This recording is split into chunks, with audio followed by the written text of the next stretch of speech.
दोस्तों जिस last element of design का हम जिक्र करेंगे वो है टेक्सचर। टेक्सचर ग्राफिक डिज़ाइन के अंदर एक बहुत ही इंपॉर्टेंट विजुअल एलिमेंट है। आइए जानने की कोशिश करते हैं कि ये क्या है और ग्राफिक डिज़ाइन के हवाले से इसकी क्या फ़ादियत है। दोस्तों किसी भी सरफेस की फील को उसका टेक्सचर माना जाता है। How a surface feels is actually it's texture. Texture को मुख्तलिफ अल्फाज में डिफ़ाइन किया जा सकता है, जैसे कि रफ़, स्मूथ या सिल्की। ये तमाम अल्फाज बेसिकली टेक्सचर को ही डिफाइन करते हैं। आप लोगों ने सुन रखा होगा कि दुनिया के अंदर बहुत सारे कपड़े कपड़े की जो इकसाम हैं वो अपने टेक्सचर की वजह से मानी जानी और ख़रीदी जाती हैं। इनके अंदर एक जो बहुत ही फेमस कपड़े की किस्म है वो है सिल्क। दोस्तों सिल्क दुनिया में बहुत ही महंगा और पसंद किया जाने वाला कपड़ा है। वो कौन सी ऐसी चीज़ है जिसकी बिना पे दरअसल इसको पसंद किया जाता है? जी हाँ, वो है इसका सॉफ्ट टेक्सचर, सिल्की टेक्सचर, जिसकी वजह से इसको पूरी दुनिया के अंदर पजीराई हासिल है।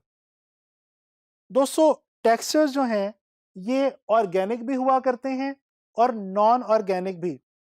ऑर्गेनिक टेक्सचर्स वो हैं जो नेचर के थ्रू हमें मिलने वाली सरफेसेस से हासिल होते हैं। इसके बरक्स नॉन ऑर्गेनिक टेक्सचर्स वो हैं जो अदर देन नेचर जो सरफेसेस हमारे इर्द गिर्द मौजूद हैं उनसे हासिल होते हैं।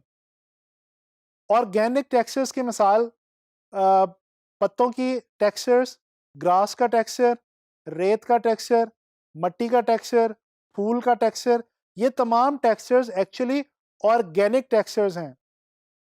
इसके अलावा नॉन ऑर्गेनिक टेक्सचर्स में मैन मेड सरफेसेस जैसे कि ईंट या सीमेंट का टेक्सचर आ जाता है। दोस्तों टेक्सचर को मज़ीद अगर फर्दर डिवाइड किया जाए तो टेक्सचर एक्चुअल भी होता है और इम्प्लाइड भी। बाज़-औक़ात हमें कोई सरफेस जैसे देखने में फील होती है, बिल्कुल वैसे ही अगर हम उसको टच करके फील करने की कोशिश करें तो उसकी टच करके भी फीलिंग बिल्कुल वैसी ही होती है। इस सूरत में हम टेक्सचर को एक्चुअल टेक्सचर कहते हैं। इसके बरक्स बाज़-औक़ात कोई टेक्सचर देखने में किसी और किस्म का होता है, लेकिन जब अगर आप उसको टच करके फ़ील करने की कोशिश करें, तो उसकी जो सरफ़ेस है, वो कुछ मुख्तलिफ़ किस्म की होती है। मिसाल के तौर पे कुछ चीज़ें दूर से देख के आपको सॉफ्ट फ़ील होती हैं, जबकि जब अगर आप उनको टच करके देखें, तो वो हार्ड फ़ील होंगी। इस सूरत के अंदर इन टेक्सचर्स को हम इम्प्लाइड टेक्सचर्स कहते हैं। दोस्तों डिज़ाइन के हवाले से अगर बात की जाए तो टेक्सचर की दो बहुत इंपॉर्टेंट इकसाम पैटर्न टेक्सचर्स और इमेज टेक्सचर्स हैं। देखने की कोशिश करते हैं कि पैटर्न टेक्सचर्स क्या हैं और इमेज टेक्सचर्स क्या हैं।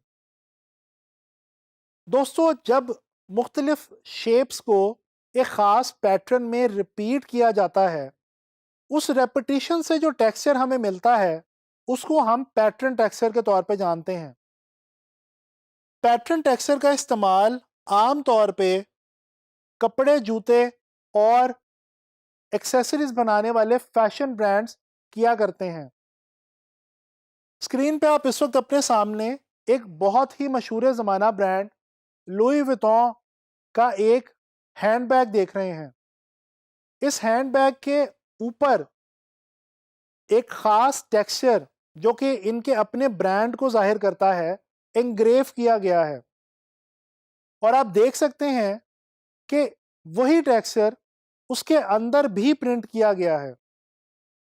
दोस्तों इसी तरह से अगर पैटर्न टेक्सचर्स की एक और मिसाल लें, तो आपने क्या कभी गौर किया है कि जो गिफ्ट रैपिंग पेपर्स होते हैं, वो हमेशा पैटर्न की सूरत में ही क्यों प्रिंट किए जाते हैं? क्या कभी आपने कभी कोई ऐसा गिफ्ट रैपिंग पेपर देखा है जिसके ऊपर पैटर्न मौजूद ना हो? यकीनन नहीं देखा होगा।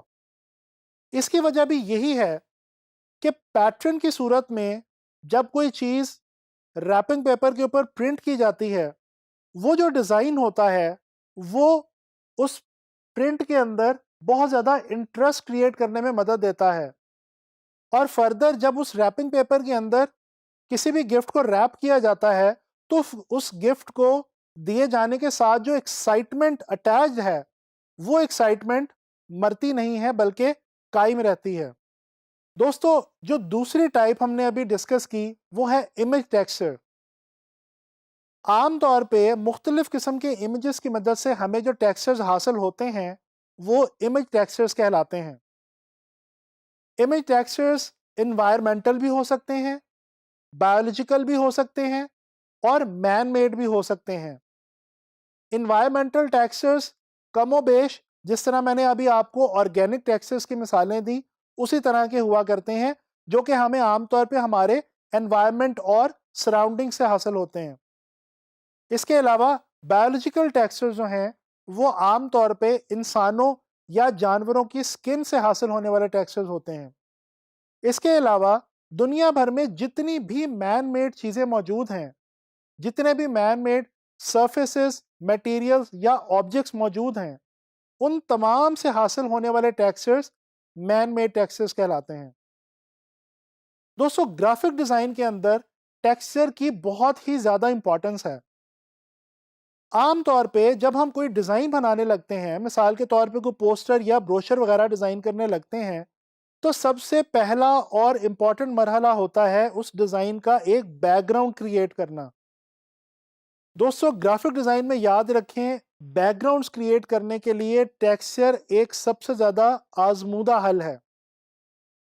अगर आप अच्छे-अच्छे बैकग्राउंड्स अपने डिज़ाइंस के लिए क्रिएट करना चाहते हैं, तो डिफरेंट किस्म के टेक्सचर्स को इकट्ठा करना शुरू कर दें।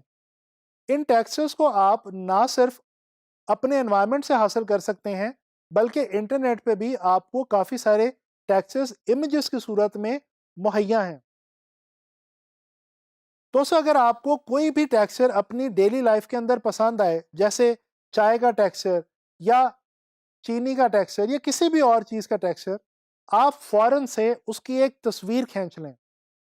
बाज़-औक़ात हम देखते हैं कि जब पानी के अंदर कलर्स को मिक्स किया जाए, तो बहुत ही खूबसूरत कलरफुल टेक्सचर्स बनते हैं।